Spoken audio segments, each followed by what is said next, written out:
क्या कभी सोचा है कि कुछ कहानियों में आखिर ऐसा क्या होता है कि वो जिंदगी भर हमारे साथ रह जाती हैं? तो आज इसी सवाल का जवाब ढूंढने की कोशिश करते हैं हिंदी की कुछ छोटी छोटी कहानियों के एक बहुत ही खास कलेक्शन के जरिए। इसका नाम है अमिट रेखाएं, मतलब ऐसी छाप जिसे मिटाया ना जा सके। तो चलिए देखते हैं कि ये किताब हमें क्या सिखाती है। तो ये किताब इसकी शुरुआत ही होती है स्टोरी टेलिंग की उस पावर को समझने से। वो ताकत जो सदियों से हम सबको एक दूसरे से जोड़ती आई है।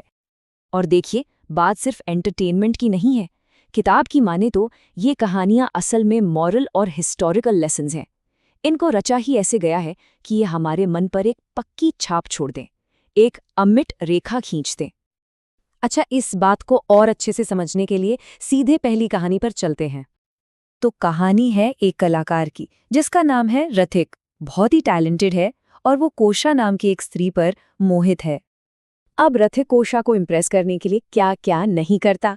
वो हवा में ही तीरों की एक चेन बना देता है और तो और सरसों के दानों पर सुइयां रखकर उनकी नोक पर नाच कर दिखाता है। मतलब जरा सोचिए, क्या कमाल का स्किल रहा होगा। पर कोशा इन सब से बिल्कुल भी इम्प्रेस नहीं होती। वो कहती है कि रथिक का हुनर तो बस बाहरी दिखावा है। असली कलाकार तो वो है, स्थूलभद्र, जिसने अपने मन पर, अपनी इच्छाओं पर पूरी तरह से काबू पा लिया है। और ये बात सुनते ही रथिक को मानो एक झटका सा लगता है। एक पल में उसके लिए आर्ट की, कला की पूरी डेफिनेशन ही बदल जाती है। और कहानी हमें इसी सवाल के साथ छोड़ जाती है कि आखिर सच्ची कला है क्या? कोई कमाल का बाहरी हुनर या फिर अंदर का आत्मनियंत्रण? तो ये जो बाहरी दिखावे और भीतरी सच्चाई की लड़ाई है ना, यही थीम हमें अगली कहानी में भी देखने को मिलता है। बस इस बार कॉन्टेक्स्ट है आस्था का, यानी फेथ का। ये कहानी है भक्त रैदास की। पेशे से एक मोची, लेकिन अपनी सच्ची भक्ति के लिए दूर दूर तक मशहूर थे। तो कहानी का मेन कॉन्फ्लिक्ट है एक पंडित और भक्त रैदास के बीच। पंडित जी मानते हैं कि पूजा पाठ, कर्मकांड ही सब कुछ है। वहीं रैदास की असली ताकत है उनके मन की सच्ची श्रद्धा। तब रैदास भक्ति का असली मतलब समझाने के लिए पंडित जी के सामने एक चैलेंज रखते हैं। एक ऐसा चैलेंज जो सुनने में ही इम्पॉसिबल लगता है। जाहिर सी बात है, पंडित जी ने इसे मजाक ही समझा होगा।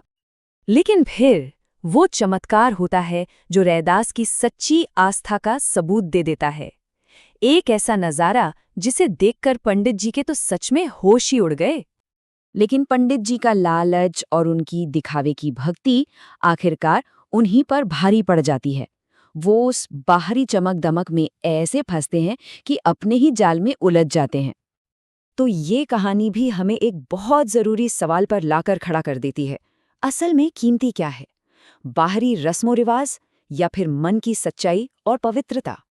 तो यहाँ हमने देखी दो बिल्कुल अलग कहानियां, लेकिन दोनों ही हमारे दिलो दिमाग पर एक जैसी अमिट छाप छोड़ती हैं। सवाल ये है कि ऐसा कैसे? और इसका जवाब उस कॉमन थ्रेड में छिपा है जो इन दोनों को जोड़ता है। वो ये कि दोनों ही कहानियां बाहरी दिखावे के मुकाबले अंदर की सच्चाई को कहीं ज्यादा बड़ा मानती हैं। और दोस्तों, यही इन कहानियों का और इस किताब का असली मकसद है।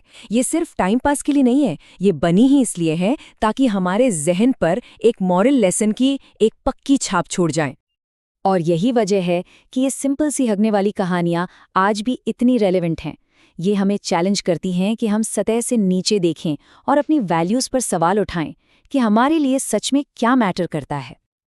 और सच तो ये है कि इन कहानियों का एक पीढ़ी से दूसरी पीढ़ी तक पहुंचना ही अपने आप में इस बात का सबूत है कि इनकी पावर आज भी जिंदा है। ये आज भी नई जनरेशन्स की सोच को शेप कर रही हैं। तो आखिर में एक सवाल हम सबके लिए है। जरा सोचा जाए, वो कौन सी कहानियां हैं जिन्होंने हम पर एक ऐसी ही अमिट छाप छोड़ी है? वो कौन सी कहानियां हैं जिन्होंने हमें वो बनाया है जो हम आज हैं?